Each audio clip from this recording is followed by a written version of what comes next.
as geologists, we time travel, and that gives us a wonderful understanding of the landscape, and we're also the people that have settled and make the Colorado Plateau their home. One of the things I think about is that those who pick up on this announcement about the seminar are going to maybe wonder, what is this Colorado Plateau all about?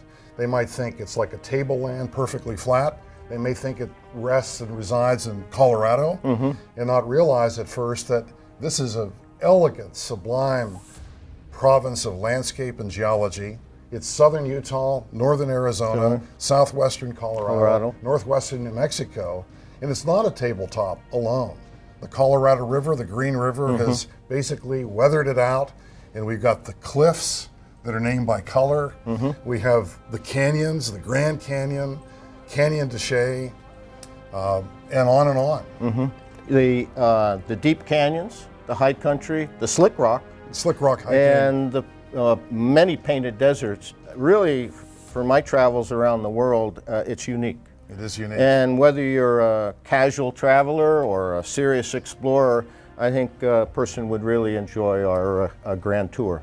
And you know, thinking about a course like this in a humanities series, normally when you think of humanities, you think of literature, you think of symphonies, you think of philosophy, you think of religion, and yet the Colorado Plateau is just a tremendous object of study in the humanities because it is an open book. It's been sculptured.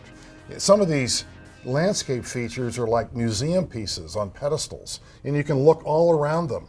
And they're not forested typically. There are forests there, but typically it's just stark and open, and you can just see what's going on.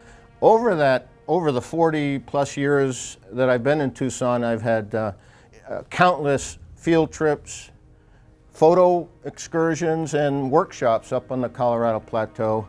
And so when my friend and colleague George Davis invited me to participate in this great humanities seminar that's coming up, I was delighted. And I got drawn up into the Colorado Plateau for taking a deep breath in a region where the tectonic geology was there and beautiful, but not as overwhelming as what we find in southern Arizona. So I could go up onto the Colorado Plateau and see some of the evidence of major tectonic events, but they were easier to interpret than down here. And that's how I got hooked. I mean, I've spent so much time around Bryce Canyon National Park, for example. Home away from home. Home away from home, that I learned one day, quite by accident, that the local ranchers were referring to me as the mayor of Kodachrome Basin State Park. That was where I was living much of the time. It's not all fun and games. I mentioned Phoenix and Las Vegas and Albuquerque.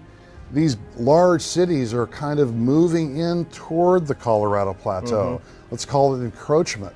And so this sublime beauty, where you can just see for 50, 100 miles at times, that will be compromised to some degree.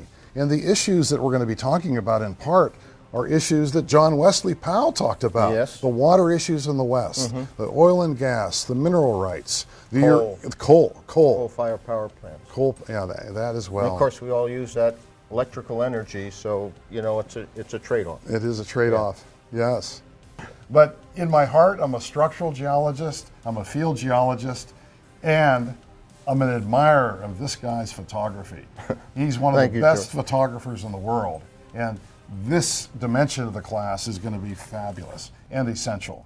I'm looking forward to it, and I really, whether you're a casual traveler or a serious explorer, I think you'd really enjoy the course, and I would invite you to participate, and we really look forward to meeting the class. You bet.